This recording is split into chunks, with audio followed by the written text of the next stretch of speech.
Kolkata doctor case पर उम्र कैद की सजा से नाराज क्यों है सीएम ममता बनर्जी।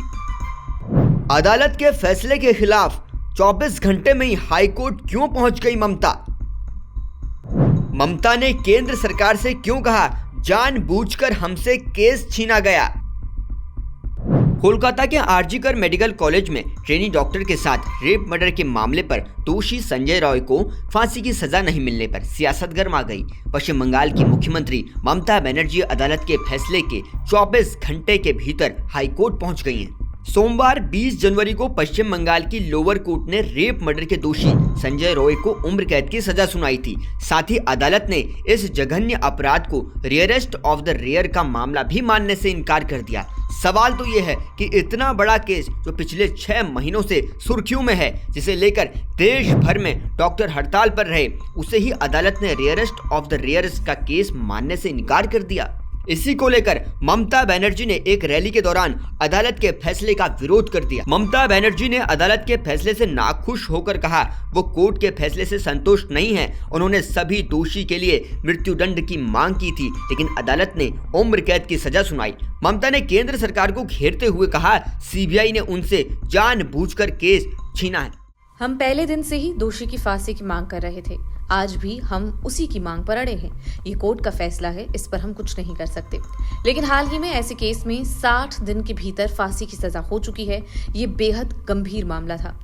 हम लोग तो फांसी की मांग कर ही रहे थे। अगर ये केस हमारे हाथ में होता तो हम बहुत दिनों पहले ही फांसी की सजा दिला सकते थे, लेकिन केस जानबूझकर हमारे हाथ से छीनकर सीबीआई को दिया गया।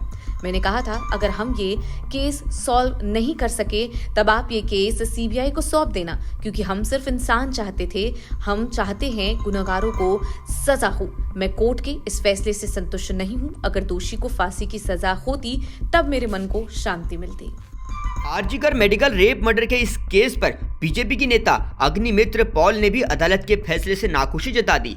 साथ ही ममता बनर्जी पर ही पलटवार करते हुए कहा कि उनकी पुलिस ने पहले से ही केस से जुड़े सबूत मिटा दिए। यही वजह है कि अदालत में पीड़िता को इंसाफ नहीं मिल पाया। पूरा केस ममता बनर्जी और उनका पुलिस, उनका प्रशासन दबाने का कोशिश किया है और आज भी वही कर रहे हैं। हम लोग को विचार चाहिए, सीबीआई विचार दीजिए और कुछ नहीं चाहिए। पैसा नहीं चाहिए हम लोगों को। अभया का पिताजी माताजी को पैसा नहीं चाहिए। हम बोल सकते क्योंकि मेरा अधिकार है। हम पहला दिन से थे, आज भी है। पैसा नहीं चाहिए, विचार दीजिए। पीड़िता के पिता ने कहा 164 दिन बाद उनकी बेटी के हत्यारे को उम्र कैद की सजा मिली है, लेकिन वो अभी भी अपनी बेटी के लिए लड़ाई लड़ते रहेंगे। स्टेप तो पहले ही रखा है। हाईकोर्ट में हम एक मामला किया है जिसमें 54 क्वेश्चन रखा है और हाईकोर्ट से हमको इसको क्लैरिफिकेशन मांगा है। हाईकोर्ट कहाँ से इसका आंसर देगा हाईकोर्ट समझेंगे। हमारा जो हाईकोर्ट का लॉयर उसको भी इन्फॉर्मेशन कर दिया, वो भी हमको इन्फॉर्मेशन कर दिया, वो भी देखेंगे सीबीआई को पार्टी किया है कि नहीं। अगले दिन इसका सुनाई हाईकोर्ट में है। अदालत ने दोषी संजय रॉय को उम्र कैद की सजा सुनाने के साथ ही उसे 50,000 रुपए का जुर्माना भी लगाया। साथ ही जज ने राज्य सरकार को निर्देश दिया कि वो पीड़िता के परिवार को 17 लाख रुपए का हर्जाना भी दे। पिछले साल 9 अगस्त को कोलकाता के आरजीकर मेडिकल कॉलेज और अस्पताल में एक पोस्ट ग्रेजुएट ट्रेनी डॉक्टर मृत अवस्था में पाई गई। इस मामले के बाद तो पूरे देश भर में बवाल मच गया। देश भर के डॉक्टर इस जघन्य अपराध के खिलाफ सड़कों पर उतर आए थे। मामला रेयरेस्ट ऑफ द रेयर अदालत ने क्यों नहीं माना, इसके लिए तो सीबीआई और जांच एजेंसियों के पास मौजूद सबूत का ही एक आधार है। हालांकि इस पर कांग्रेस नेता प्रमोद तिवारी ने भी विरोध जताया है। मैं तो समझता था this is one of the rarest और ये केस डेथ सेंटेंस के लिए उपयुक्त था, पर जज ने फैसला लिया है कि आजीवन कारावास मौत तक।